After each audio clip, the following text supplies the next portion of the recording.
इकडे उभं राहायला जागा नाही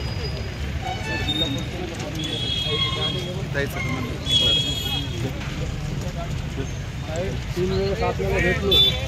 माझं काम केलेलं आणि माझी क्षीरसागर आणि मुंबईमधील लोकांनी वाट लावली बीड जिल्ह्याची तुमचा निषेध करतो मी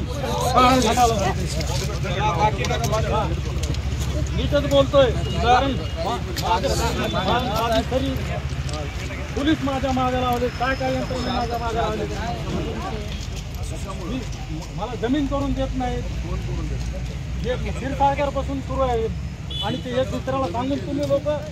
ओबीसी असणारे डोळा मारू मारू आंदोलनवाल्याला भिकू बनवितात. मी किती वेळेस भेटलो तुम्हाला